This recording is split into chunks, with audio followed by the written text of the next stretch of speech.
네, 국민의힘이 비대위 출범을 위한 당원 개정안을 의결하고 또 권성동 당대표 직무대행이 조금 전 의원총회를 열어서 주호영 비대위원장 추인을 했습니다. 이후에 여러 가지 또 일이 있을 텐데요. 이각 정치권 이슈 곽관용 국민의힘 남양주을 당협위원장, 권지웅 전 더불어민주당 비상대책위원과 함께 이야기 나눠보겠습니다. 안녕하십니까? 어서 오십시오. 안녕하세요. 일단 주호영 비대위원장 임명안이 추인이 된 걸 보니까 관리형으로 가는 겁니까? 원래 당초 논의됐던 것은 이제 조기 전당대회를 위한 한 2개월에 3개월간의 그 단기형 관리형 비대위였는데 지금 분위기로는 그래도 지금 현재 당정이 모두 총체적인 난국 상황인 만큼 네. 지금 꾸려지는 새로운 비대위가 국정 동력의 확보나 당 쇄신을 위해서 어느 정도 역할을 해야 되는 것이 아니냐라는 의견도 나오고 있는 것 같습니다. 그리고 지금 추인된 주호영 이제 비대위원장이시죠. 비대위원장 역시 혁신형 비대위를 이끌면서 지금 당의 내용을 좀 수습하겠다는 의지가 있는 것으로 알려지고 있습니다. 이게 어떻게 생각하세요? 혁신이야, 안정을 찾아가는 안정이냐, 혁신이냐?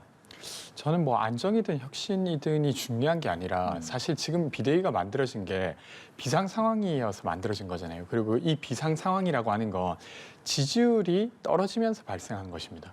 그리고 이 지지율이 떨어진 것은 사실 대통령실의 어떤 잘못된 행보, 메시지 이런 것 때문에 발생한 거예요. 그러니까 당을 관리할 것인가, 혁신할 것인가가 핵심이 아니라 네. 대통령실이 이전까지 취해왔던 스탠스를 바꿔낼 국민의힘 지도부가 되어야 되는 거죠. 그래서 대통령실에 끌려가는 국민의힘 지도부가 된다고 하면 별반 역할을 못 하시는 게 될 테고, 그것이 아니라 대통령실을 잘 보좌하는 국민의힘 지도부가 된다고 하면 그것 자체가 지금 이 비상 상황을 극복하게 하는 힘이 되지 않을까, 이런 생각이 듭니다. 네.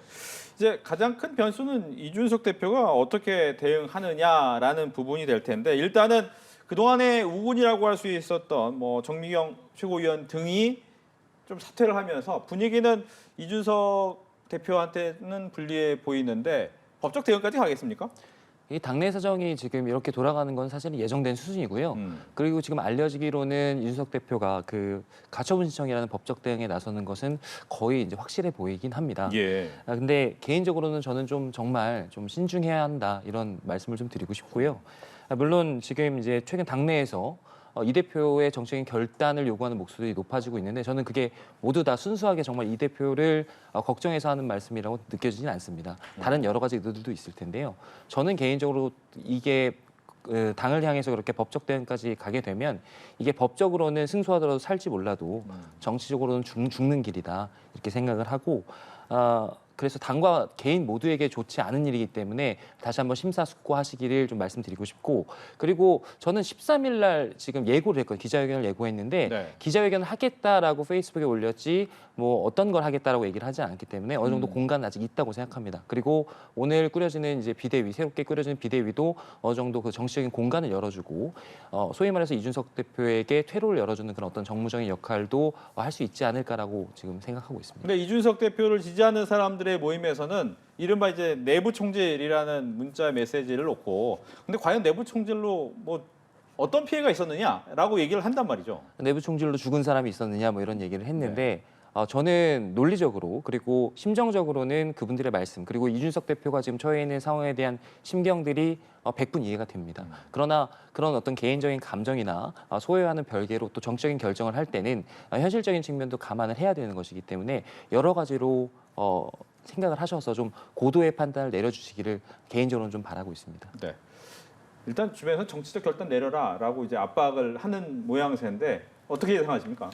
그러니까 그런 쪽으로 의사결정이 되어가고 있어서 그것을 뒤집기는 어려우니까 그냥 이준석 대표에게 큰 결심을 그냥 본인이 하시라, 이렇게 이야기하게 되는 것 같은데요. 근데 한 발 떨어져서 보면 정말 이상한 상황입니다. 그러니까 이준석 대표가 당원권 정지를 받는 이 징계 때문에 당대표직을 사퇴해야 된다고 하면 그래도 10분 이해가 될 것 같아요. 본인 입장에서도. 왜냐하면 그게 사실이든 아니든 그 의혹이 있었던 게 맞으니까요. 네. 근데 지금 상황은 전혀 그런 것 때문이 아니지 않습니까? 그러니까 소위 지지율이 20%대까지 폭락하는 데 있어서는 사실은 그 권성동 원내대표에게 보냈던 문자, 내부 총질이나 하던 당대표라든지 혹은 아니면 5세 미만의 입학 연령 이나 이런 것들로 사실은 지지율이 떨어졌어요. 이건 이준석 대표가 개입한 것이 아니죠. 근데 이런 상황 때문에 떨어진 지지율 때문에 본인이 지금 사퇴해야 되는 상태가 된 겁니다. 그래서 본인 입장에서 잘 동의가 안 될 것 같고, 둘째로 당원 입장에서도 그러니까 당대표를 선출할 수 있는 권리가 있었습니다. 근데 이것이 매우 일방적으로 박탈당한 거나 똑같아요. 그러니까 제대로 된 설명도 지금 안 되고 있습니다. 그냥 전국위원회라고 하는 걸 열어서 절차적으로 무언가를 추진해가고 있지만 실제로 선출된 당대표가 그렇게 그러니까 해임시켜도 당대표를 그렇게 해임시켜도 되는지에 대해서는 지금 의견이 분분할 것 같습니다. 이게 조금 전 들어온 소식을 한번 전해드리면 국민의힘 김용태 청년 최고위원 이분이 이제 이준석계로 분류가 되면서 마지막까지 남아있던 최고위원에 남아있던 분인데 조금 전에 페이스북에 이렇게 올렸습니다. 비대위 체제로 전환된 것과 관련해서 효력정지 가처분은 신청하지 않겠다라고 얘기를 했거든요. 즉 물론 이준석 대표의 가처분은 남아있을 수 있지만 또 한 사람의 측근이 가처분을 신청하지 않겠다라고 얘기한 것은 어떻게 봐야 될까요? 이거는 사실은 당연한 일이라고 보는 게요. 그 이준석 대표도 초기에 밝혔듯이 만약에 가처분 신청이라는 법적 대응을 하더라도 본인이 직접 하겠다라고 이야기를 했거든요. 그래서 아직 그 13일 날 발표까지 시간이 남아 있고 여러 가지로 공간이 열려 있는 만큼 그 시간에 다시 한번 고민의 최종적인 결정을 내릴 수 있는 여지를 둬야 하고, 거기에 있어서 지금 김용태 최고위원이라든지 그다음에 지금 이준석 대표 측에서 여러 가지 운동을 벌이고 있는 국바세라든지 이런 주변에 있는 어떤 그 조직들이 미리 섣불리 움직이는 것 자체는 바람직하지 않기 때문에 그런 결정을 내린 것 아닌가 생각하고 있습니다. 알겠습니다. 이제 어제 저녁이었죠. 이제 박순애 장관이 기자회견을 긴급 열면서 예고됐던 수순에 들어갔습니다. 본인이 사퇴 의사를 밝히면서 모든 것은 나의 책임이다라고 얘기를 했는데 총평 듣겠습니다.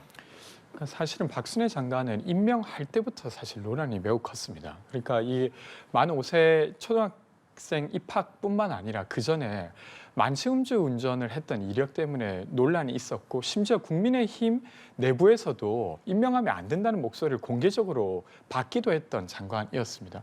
그러니까 임명 안 돼야 될 사람이 임명되어서 결국 낙마한 거라고 저는 생각하고요.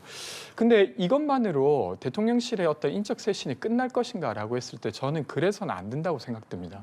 왜냐하면 지금 박순애 장관까지 낙마를 한 것을 다 포함해 보면 이제까지 장관급 인사가 5명이나 낙마했습니다. 그러니까 1기 내각에서만 그렇게 된 것입니다. 그러면 이 인사를 진행했던 팀이 있잖아요. 근데 그 팀이 아주 무능하다는 걸 결과적으로 보여준 거예요. 근데 초기에 논란이 됐었죠. 검사 출신인 사람들로 일색으로 채워졌던. 그러니까 인사비서관, 인사기획관 다 검사 출신이고, 그 법무부 인사정보관리단도 한동훈 장관이 이제 하게 되고, 공직기관 비서관도 검찰 출신입니다.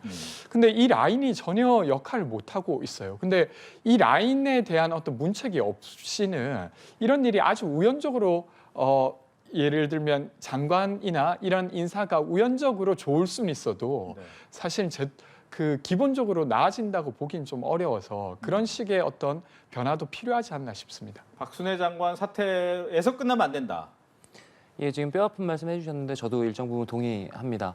박순애 장관께서는 모든 게 본인의 책임이다라고 얘기하셨지만 어떻게 이렇게 온전히 본인의 책임일 수 있겠습니까? 이게 정부 자체의 책임일 수도 있고, 그리고 저희도 또 대통령을 만드는 데 일조했던 사람이기 때문에 책임을 통감하고 국민들께 사과드려야 된다고 생각합니다.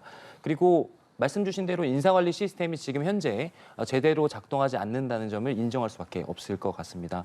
그래서 이참에 업무 체계를 전면적으로 점검하고 재편할 필요가 있다고 보는데요. 좀 구분해서 보자면 지금 당장 이 내각을 구성하는 장관들을 전면적으로 다 교체한다. 이런 일들은 좀 현실적으로 어려운 일일 수 있어서 현재 공석인 보건복지부 장관이나 공정위원장 등을 빠르게 임명하고, 그리고 차기 개각을 조금 앞당기는 식으로 진행하면 되지 않을까 싶고요. 이와는 별개로 저는 실무 라인 들에 대한 보강과 교체는 지금 즉시 바로 이루어져야 된다고 생각합니다. 특히 비서실과 그러니까 정무 라인, 그다음에 홍보 라인, 기획 라인의 그 업무 체계를 지금 완전히 바로 잡아야지 국정 운영의 정상화가 좀 가능하지 않을까라는 개인적인 충정의 말씀을 드리고 싶습니다. 알겠습니다.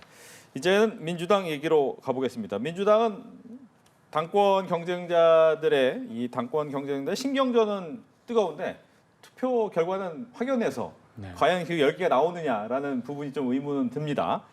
최근에 이제 노르 악수 이게 있어가지고 이재명 의원이 이제 핸드폰을 보면서 악수하는 장면이 좀 나왔는데 해명은 했다고는 하지만 좀 분위기는 안 좋았던 것 같습니다. 그렇죠. 그 사실 뭐 아예 이해가 안 되진 않습니다. 워낙 그 세 분이 계속 붙어 다니셔야 되고 잠깐 연설을 마치고 오면 관례적으로 악수는 하지만 처음 만난 상황이 아니기 때문에 네. 그렇게 하다가 사실 실수를 하신 것 같아요. 저는 사과하신 게 잘한 일이라고 생각하고요. 근데 뭐 아직 단정짓기는 어렵습니다. 그러니까 지금 전체 유권자 권리당원 중에 한 10분의 1 조금 넘게 투표를 했습니다. 네. 그래서 나머지 투표가 아직 많이 남아 있는 게 있고 그리고 권리당원뿐만 아니라 대의원들의 투표도 아직 남아 있는 상태입니다. 그래서 지금 역전의 가능성이 높아졌다 이렇게 말하긴 어렵지만 예. 그래도 지금 단정짓기는 어렵다. 좀 더 지켜봐야 된다. 이렇게 이야기 드리고 싶습니다. 조금 더 지켜봐달라라고 이제 간곡하게 얘기하셨지만 네. 보시기에는 결정된 거죠? 그렇죠. 지금 희망사항을 말씀해 주셨는데 뭐 남은 표가 아무리 많아도 네. 어대명, 확대명이지 않나라고 생각을 하고요. 그리고 지금 최근의 사태에 대해서 이 신경전이라는 게 없을 수가 없지 않겠습니까? 그러니까 그 1차 토론 때부터 이렇게 보니까 1위 후보인 이재명 후보에 대해서 박용진 후보나 강훈식 후보가 완전 파상 공세를 막 퍼부었거든요. 예를 네. 들어서 무슨 저소득층일수록 국민의힘을 지지한다. 그다음에 뭐 욕하는 플랫폼을 만들자 이런 최근에 망언 논란을 건든다든지 더 이제 좀 예민한 거는 인천 계양의 셀프 공천 논란 같은 거를 토론회에서 질문하면서 계속 예민한 문제들을 건드렸거든요. 그런 측면에서 아무래도 좀 신경전이 있고 좀 불편한 심경이 있었으니까 그런 일이 일어나는 건데 이제 이건 어디까지나 일종의 해프닝인 것이고요. 결과적으로 뭐 민심이나 당원들의 선택에 그 대세에 크게 영향이 있겠느냐 하면 그건 또 아닐 것 같습니다. 그래서 어차피 이재명이다라고 네. 생각합니다. 그렇다면 이렇게 여쭤볼게요. 역으로. 그렇게 당연하게 됐는데 왜 박용진 후보와 강훈식 후보의 동력이 약한 겁니까? 그러니까 저는 권리당원 분들이랑 좀 이야기할 때는 그런 생각을 하게 되는데요. 저는 정치 고관여자다 보니까 사실 개항을에 공천을 했다는 과정 자체가 좀 선당우사하지 못했다고 되게 크게 생각하고 있었습니다. 근데 당원들이 보기에는 그런 면은 생각보다 좀 작게 느끼시는 것 같고 그래도 이재명이 대선 후보로서 우리를 위해 고생했고 그리고 약자에 대한 입장이 있다 이런 것들 되게 선명하게 기억하고 계시더라고요. 근데 그런 어떤 선명성에 비해서 박용진 의원이나 강훈식 의원이 가지고 있는 어떤 이미지라든지 이런 게 조금 상대적으로 약한 게 아닌가 싶습니다. 알겠습니다. 이렇게 해서 오늘은 정치권 이슈를 여기까지 듣도록 하겠습니다. 두 분 오늘 말씀 잘 들었습니다. 고맙습니다.